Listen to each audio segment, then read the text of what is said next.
Subscribe to our YouTube channel. Press the bell icon to get the latest updates. आपके जो प्रश्न हैं एक एक करके प्रश्न पूछेंगे एक तरफ से। इधर से कोई प्रश्न है? आपका प्रश्न क्या है कि आप जॉब्स की बात करें, जॉब्स कैसे एजुकेशन तो एक एस्पेक्ट है ये कि अच्छी एजुकेशन, बट अदरवाइज क्या स्किल डेवलपमेंट गवर्नमेंट कैसे लेके आए हैं, जो स्टार्टअप्स को प्रमोट कर रहे हैं, और आप मतलब आपको क्या लगता है और क्या मतलब बेस्ट ऑप्शन क्या है और क्यों ये बात नहीं बन रही डिस्पाइट स्कीम्स? देखिए, सरकार क्या करती है, मुझे लगता है कि आप हमसे बेहतर समझते हैं। भले आपकी कुछ मजबूरी हो कि आप नहीं बोल पाते हो या नहीं लिख पाते हो, लेकिन समझते आप हमसे बेहतर हैं। आप जानते हैं इस बात को, आप सब लोगों को याद है। मैं इससे पहले भी कई प्रेस कॉन्फ्रेंस अटेंड किया हूँ। तो ना मुझे लोग कहते थे कि प्रधानमंत्री जी ने कहा कि 2022 तक किसानों की आमदनी दुगुनी हो जाएगी, सबको रोजगार मिलने लगेगा, भ्रष्टाचार खत्म हो जाएगा। 2022 ही है ना। अब जानते हैं प्रधानमंत्री जी ने क्या कहा है? 47 में, 2047 में। अच्छे दिन कब आएंगे कब आएंगे लोग पूछ रहे थे, तो उन्होंने कहा 2047 में आएंगे। 2047 तक खुद प्रधानमंत्री रहेंगे कि नहीं रहेंगे? अच्छे दिन 2047 में आएंगे। इसको जानते हैं क्या कहते हैं अंग्रेजी में? गोल पोस्ट शिफ्ट करना। कि 17 में बोले, 16 में बोले थे, एक्चुअली 16 में बोले 22 में बोल रहे हैं 2047। सरकार के पास जो है ना, जुमलों की कोई कमी नहीं है, आकर्षक जुमले हैं। बताइए, इस बात से कोई क्यों डिनाई करेगा कि बेटी को पढ़ाना चाहिए और बेटी को बचाना चाहिए? इस बात से कोई डिनाई करेगा? कोई डिनाई नहीं करेगा। कितना अच्छा नारा है। हकीकत क्या है? उन्नाव में जो पीड़िता थी उसके ऊपर, उसके परिवार के ऊपर मुकदमे किए गए। हाथरस में, मतलब लास्ट राइट होता है किसी इंसान का। जला दिया, बताया नहीं, घर वालों को बॉडी नहीं दिया। और आप देखिए कि कोई ऐसा दिन नहीं होता है कि कोई ना कोई जो है देश के जो नौजवान हैं उनके साथ कोई अत्याचार न हुआ हो। अभी मैं कल की अखबार का न्यूज बताता हूं आपको। एक पंजाब का ड्राइवर सामान लेकर के गया था त्रिपुरा के बॉर्डर पर। औचक निरीक्षण में 2 लोग थे गाड़ी में। कितना अजीब है, कोरोना में एक कोरोना संक्रमित था, दूसरा नहीं था। ड्राइवर ने आत्महत्या कर ली। पंजाब का रहने वाला ड्राइवर था। कहीं न्यूज नहीं आया होगा, कोई इसके बारे में नहीं जानता है। रोज भारत माता के जो सपूत हैं अपनी जान गंवाने के लिए विवश हैं। किसानों की आत्महत्या आप देख रहे हैं, उसकी स्थिति हम सब जानते हैं। हजारों किसानों ने आत्महत्या की। आज नौजवानों की यह हालत होती जा रही है। कोई भी परिणाम आता है उसके बाद जो है नौजवान विवश हो रहे हैं अपनी जिंदगी समाप्त करने में। हमारे यहाँ एक बात कही जाती है, मरना ही है तो भूख से क्यों मरेंगे? लड़ के नहीं मरेंगे। जो बेईमान लोग बैठे हुए हैं सत्ता में उनके खिलाफ, जो देश को बेच रहे हैं उनके खिलाफ। नारों की कोई कमी है? नारा इन्हीं का नारा था ना कि हर साल 2 करोड़ नौकरी देंगे। क्या आंकड़ा बता रहा है? आंकड़ा कह रहा है कि 27 करोड़ लोग जो गरीबी रेखा से बाहर आए थे, उसमें से जो है करोड़ों लोग वापस फिर से गरीब हो गए। 23 करोड़ लोग। और अब इन्होंने क्या कहा है कि हम आंकड़ा नहीं देंगे। अभी जो डेटा हम आपको दे रहे हैं ये सरकार का डेटा है। कुछ दिनों में ये आंकड़ा देना बंद कर देंगे। ये बताएंगे ही नहीं कि इस देश में बेरोजगारी की संख्या क्या है। आप देखिए कि कहीं चुनाव होता है तो लोगों के जो बुनियादी सवाल हैं उस सवाल को गुमराह करके, या इनके खुद का जो मैनिफेस्टो है, जो ये 2017 में मैनिफेस्टो जारी किए होंगे, या उससे किसी चुनाव से पहले जो ये संकल्प पत्र जारी करते हैं, उन सवालों को छोड़ करके सब बात करते हैं। ये बताने के लिए तैयार नहीं है कि बेटी बचाओ बेटी पढ़ाओ स्कीम का, आपको भी सुन करके आश्चर्य होगा, उसका 90% पैसा जो है इन्होंने सिर्फ एडवर्टाइजमेंट पे से खर्च किया है, प्रचार पे खर्च किया है। और जितना ये बजट एलोकेट करते हैं, अगर इस देश की लड़कियों में डिवाइड करें तो एक लड़की पे जानते हैं कितना पैसा मिलेगा? 3 पैसा।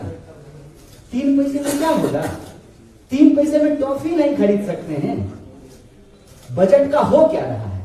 हम लोग तो टैक्स दे रहे हैं, रोज नए टैक्स हमारे ऊपर लगाए जाते हैं। और आप देखिए कि बेईमानी हमारे आंख के सामने कैसे होती है। दुनिया में अभी क्रूड ऑयल का दाम बढ़ा हुआ है, पेट्रोल डीजल का दाम नहीं बढ़ रहा है। चुनाव खत्म हो जाने दीजिए पांचों राज्य का, देखिए कैसे पेट्रोल डीजल का दाम बढ़ेगा। टैक्स हमसे रोज वसूला जा रहा है और उसका क्या खर्च करते हैं? प्रधानमंत्री जी ने नई कार खरीदी है, बुलेट प्रूफ। कहां का? जर्मनी का। नारा क्या है? Make in India. बताइए, प्रधानमंत्री एक चश्मा पहनते हैं, कहां का? विदेश का। नारा क्या है? Make in India. प्रधानमंत्री एक हवाई जहाज खरीद के लाए हैं 8,500 करोड़ का, जीरो उस पे बिठाते रहिएगा। कहां का? विदेश का। नारा क्या है? Make in India. ये इस देश की हकीकत है। और उसी बुलेट प्रूफ कार पे बैठ करके पंजाब आए तो कहे थैंक यू कह दीजिएगा अपने मुख्यमंत्री जी को। अरे भाई, इतना पैसा भी खर्च कर रहे हो, 8,500 करोड़ का विमान खरीदे हो, करोड़ों का कार खरीदे हो, फिर भी कह रहे हो सुरक्षित नहीं हो। अरे आप तो सुरक्षित हो, आपके हाथ में देश सुरक्षित नहीं है, आपके हाथ में देश के नौजवानों का भविष्य सुरक्षित नहीं है। ये प्रश्न है। और आप हमसे पूछेंगे कि आप क्या करेंगे? जो ये कर रहे हैं ना, उसी चीज को सिर्फ बंद कर देंगे ना, तो बहुत सारी समस्याओं का निदान हो जाएगा। जैसे कोई जरूरी नहीं था जब इन्होंने नोटबंदी की, सीधे तौर पर मैं आपको बता दूं, ये जालंधर का जो इंडस्ट्रियल एरिया है, लुधियाने का जो इंडस्ट्रियल एरिया है, अंबाला पानीपत का जो इंडस्ट्रियल एरिया है, यहां से दिल्ली जाते हुए मैं आपको बता देता हूं, इन तमाम इंडस्ट्रियल हब में हमारा जो मैन्युफैक्चरिंग सेक्टर था वो तबाह हो गया। रेडी पटरी पे जो काम करने वाले लोग थे वो तबाह हो गए। इस तरह का कोई भी तुगलकी डिसीजन हम नहीं लेंगे अपने चुनावी इंटरेस्ट को देखते हुए। सबको पता था नोटबंदी करने का इनका मुख्य उद्देश्य इलेक्टोरल था।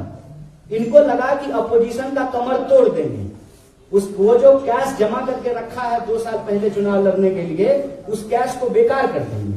चुनाव जीतने के चक्कर में इन्होंने देश को हरा दिया। देश हारता कैसे है? जब आप small scale, medium scale industries को तबाह करेंगे अपनी पॉलिसी से, आप गलत जीएसटी लागू करेंगे तो छोटे जो व्यापारी हैं उनको नुकसान होगा। और उनको जब नुकसान होगा तो उनका धंधा बंद होगा। उनका धंधा जब बंद होगा, हम तो बिहार से आते हैं, बिहार से चल करके हमको नौकरी मिलती है, क्योंकि हमको वहां नौकरी दे नहीं रही है सरकार। अच्छे दिन की सरकार है, वहां भी 20 साल से नहीं दे रही है नौकरी। डबल इंजन की सरकार है, यही बात कहते हैं ये कहते हैं कि डबल इंजन की सरकार बनाइए तो जो है डबल विकास होगा। डबल इंजन सेम डायरेक्शन में चलेगा तब ना। अपोजिट डायरेक्शन में डबल इंजन चले तब क्या होगा? पढ़े नहीं है ना, न्यूटन का सिद्धांत पढ़े होते तो समझ में आता है। अपोजिट डायरेक्शन में फोर्स लगता है तो चीजें टूट जाती हैं, बिखर जाती हैं। आज के डेट में क्या हुआ है कि जब इंडस्ट्रीज बंद होंगे छोटे, तो रोजगार नहीं मिलेगा हमको, और वहां बेरोजगारी बढ़ रही है, गलत जीएसटी के चलते, गलत नोटबंदी के चलते। और जो हमसे टैक्स कलेक्शन किया जा रहा है, उसे हवाई जहाज खरीदा जा रहा है। लेकिन आप इस बात पे विचार करने को तैयार नहीं है कि हम सबसे पहले जो ऑर्गेनाइज सेक्टर में रिक्त पोस्ट हैं उसको भरें, पॉइंट नंबर 1।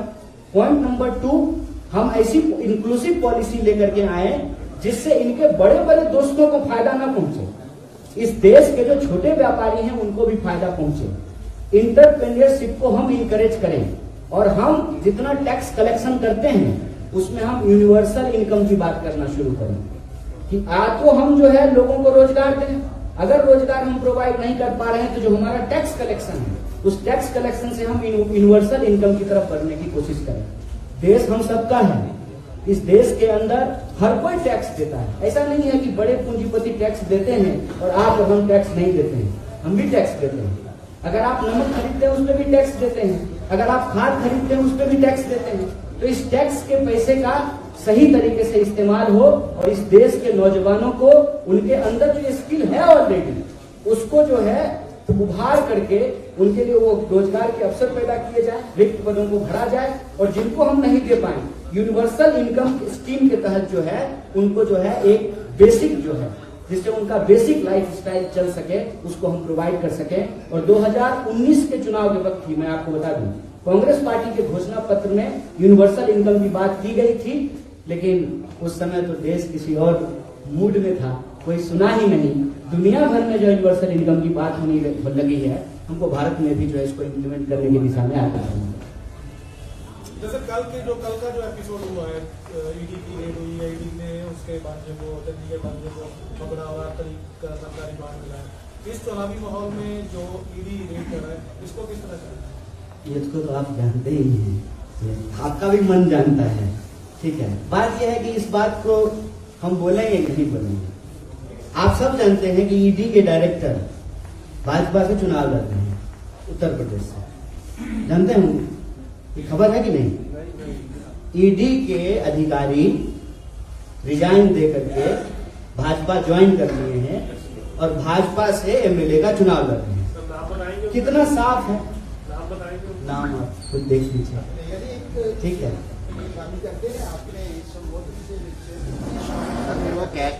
एक मिनट, मैं ईडी वाला जवाब दे देता हूँ फिर, एक मिनट।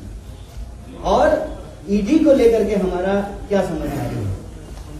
ईडी हमारी एक सेंट्रल एजेंसी है। ईडी हो या कोई भी हमारी सेंट्रल एजेंसी जो है, हमारे संविधान के हिसाब से उसको इलेक्टोरल पॉलिटिकल अफेयर्स से बाहर रखा गया है कि वो अनबायस्ड तरीके से, निष्पक्ष होकर के, ट्रांसपेरेंट तरीके से काम करेंगे। ये बात आज किसी बच्चे को भी पूछेंगे ना, तो वो ये बात आपको कह देगा कि अरे ये तो चुनाव है। चुनाव जो है अब सिर्फ पार्टी नहीं लड़ रही है, सेंट्रल एजेंसी के लोग भी चुनाव लड़ रहे हैं। तो ये बात समझने में अब कोई कंफ्यूजन तो है नहीं कि जब आप नौकरी में हैं तो सरकार में जो पार्टी है उसके इंटरेस्ट को आप नुकसान ना, मुझे याद है, जानबूझ उसके इंटरेस्ट को आप सर्व कीजिए, क्यों उसको हाईलाइट करेंगे? इससे और जो है इस तरह की प्रवृत्ति को और बढ़ावा मिलेगा ना, उनको याद। ये उस जो पार्टी सरकार में है उस पार्टी के पॉलिटिकल इंटरेस्ट को आप सर्व कीजिए, और जब आप रिटायर करेंगे तो आपको बढ़िया रिटायरमेंट प्लान दिया जाएगा। आप तमाम जगह पे ये स्थिति देख सकते हैं। अन्ना आंदोलन में भी कुछ बड़े ऑफिसर बहुत पॉपुलर थे, मंत्री बन के बैठे हुए हैं, राज्यपाल बन के बैठे हुए हैं। ये जो प्रवृत्ति है, इस प्रवृत्ति से हमारे लोकतंत्र को नुकसान हो रहा है। सेंट्रल एजेंसी का चुनाव के वक्त जो कार्रवाई होती है, कई मौकों पर यह देखने को मिला है कि उसका इंटरेस्ट पॉलिटिकल होता है, लीगल नहीं होता है। और यहाँ पे जो हो रहा है वो साफ साफ है, क्लियर है, सब ये बात जान रहे हैं। सब जान रहे हैं कि मुख्यमंत्री हैं, कांग्रेस पार्टी ने जो है कहा है कि वो अपना मुख्यमंत्री का पद जो है वो घोषित करने वाले हैं। तो जो भी संभावित हो सकता है उसको परेशान करने का प्रयास किया जा रहा है। सीधी सी बात है, इसमें कोई बात नहीं। क्या जो लेकिन एक एक करके, लेकिन जो पैसे मिले हैं, करोड़ों में वो तो मिले ही हैं, मिले। अच्छा 10 करोड़ को 10 करोड़। अच्छा, आपको ऐसा क्यों लगता है कि पैसे को मिल जाना, कहीं हथियार का मिल जाना, ये मिल जाना एजेंसी के हाथ में नहीं है? क्या हम लोग इतने नादान हैं? अगर सरकार ये चाह ले कि मुझे जेल में डालना है तो बिना अपराध का भी जेल में डाल देंगे, गायब हो जाएंगे लोग। सरकार इतनी साजिशन है, आपको नहीं लगता? आपको नहीं लगता है? आपको नहीं लगता है? अरे आप तो सीबीआई हैं सर, आप तो पत्रकार से सीबीआई हो गए। मैं कह रहा हूँ कि दैनिक भास्कर मीडिया हाउस है ना, उसके ऊपर रेड हुआ ना, सीसीटीवी जारी उन्होंने किया क्या? कितना सच को हम लोग आग से छुपा के रखना चाहते हैं? और क्यों हुआ ये भी जान लीजिए कि क्यों हुआ। जब तक वो सरकार के खिलाफ नहीं बोल रहे थे तब तक नहीं हुआ। जिस सरकार के खिलाफ उन्होंने एक सूची जारी की कि कौन कौन लोग कोरोना में मर गए, उसके बाद हो गया। आपके दफ्तर में सीसीटीवी नहीं है। किस तरीके से शासन प्रशासन का दुरुपयोग होता है। मैं पार्टी के बिहाफ पे सिर्फ ये बात नहीं बोल रहा हूँ, मैं देश के एक नागरिक होने के बिहाफ पे बोल रहा हूँ। कब तक हम सच अपनी आंख से छुपा के रखना चाहते हैं? सच को हम नहीं मानना चाहते। बताइए मीडिया हाउस के ऊपर रेड हुआ कि नहीं हुआ? दिल्ली के अंदर मीडिया हाउसेस पे रेड हो रहे हैं कि नहीं हो रहे हैं? किसी मीडिया हाउस को अगर तंग करना हो तो उसका ऐड बंद कर दिया जाता है, नहीं किया जाता है। और आप कहते हैं सरकार साजिश नहीं करती है। इतनी बोली है हमारी सरकार। कन्हैया जी, हाँ। कन्हैया जी, स्पेसिफिक सवाल पूछिए, हम जवाब देंगे। कन्हैया जी, आपने बहुत बातें बीजेपी के खिलाफ बोली लेकिन देश में सबसे ज्यादा राज कांग्रेस पार्टी का रहा है। ना तो अनएम्प्लॉयमेंट वो खत्म कर सके, ना तो जो मुद्दे आपने उठाए कि गरीबी या उनका उद्धार, ना तो कांग्रेस पार्टी कर सकी। तो अब एकदम से कांग्रेस पार्टी के मैनिफेस्टो में लिखने से ऐसा क्या हो गया कि वो एकदम से सरकार में आएंगे और कर देंगे? देखिए ये सवाल तो जो है मुझे भाजपा के जो ऑनलाइन ट्रोलर होते हैं ना, वो रोज पूछते हैं कि आप जो प्रश्न उठा रहे हैं, तो जब कांग्रेस थी तब कांग्रेस ने क्या किया? तो उसका हम एक ही जवाब देते हैं कि कांग्रेस अगर देश के लिए कुछ नहीं किया होता तो भाजपा बेच क्या रही है? कुछ बना करके रखा था उसी को तो बेच रही है। और आप मुझे बताइए, जो मैं आंकड़े आपको दे रहा हूं, तो मैं कह रहा हूं जब कि 2014 के बाद से बेरोजगारी बढ़ गए हैं, तब भी आपके दिमाग में मनमोहन जी बोलिए, जिसे मोदी जी बोलते हैं। सर मोदी जी मनमोहन जी भी जो है चपरासी नहीं थे जैसे आप मनमोहन बोलते हैं। आप काइंडली जर्नलिस्ट से बात कर रहे हैं कन्हैया जी, आप बहुत बड़े लीडर होंगे, मैं उसमें आपकी आपत्ति नहीं जताता। काइंडली मीडिया को बीजेपी का मत समझिए। अरे सुनिए ना, ये सुनिए, हमको मत पूछिए। मनमोहन आप मीडिया को सस्ता हुआ था, लेकिन मीडिया को अपनी साथ खुद बचानी पड़ेगी। कौन से मीडिया हाउस से हैं? मैं सर अपना चैनल चलाता हूँ गोलमाल न्यूज। अच्छा ठीक है, गोलमाल है भाई, सब गोलमाल है। आप ठीक है, चलिए, हो गया, ठीक है। इतना गरम अगर आप जो है ना मंत्री प्रधानमंत्री उस पे हो जाएंगे तो देश का भला हो जाएगा। दिल्ली जाके हमने की है, बीजेपी के उलट ही की है। आपके लिए ताली बजवा देते हैं सर, थोड़ा ताली बजा दीजिए। क्यों इतना गुस्सा हो गया? हम क्यों गुस्सा होकर के आपको क्या मिलेगा? सर आप गुस्सा वाली बात कर रहे हैं ना, फिर हम कैसे गुस्सा वाली बात? मनमोहन सरकार में क्रूड ऑयल सस्ता हुआ लेकिन पेट्रोल सस्ता नहीं हुआ, जिसकी सबसे बड़ी वजह थी 2014 में सरकार गिरना। किसकी सबसे बड़ी वजह? पेट्रोल सस्ता ना होना सर, अच्छा, एलपीजी सिलेंडर सस्ता ना होना। ठीक है, तो मनमोहन जी की जो सरकार थी, जिसे मोदी जी आप बोलते हैं, वो भी देश के प्रधानमंत्री ही थे, उनके खिलाफ बहुत कुछ बोला गया। प्रधानमंत्री स्वयं जो मौजूदा है उन्होंने कहा कि पता नहीं उनके बाथरूम में कैसे चले गए थे। बोले कि मनमोहन जी जब नहाते हैं ऐसे रेनकोट पहन करके नहाते हैं। ये प्रधानमंत्री जी का बयान है, मोदी जी का। ये बयान आपको ठीक लगता है? नहीं, गलत है, निंदनीय है। निंदनीय है ना?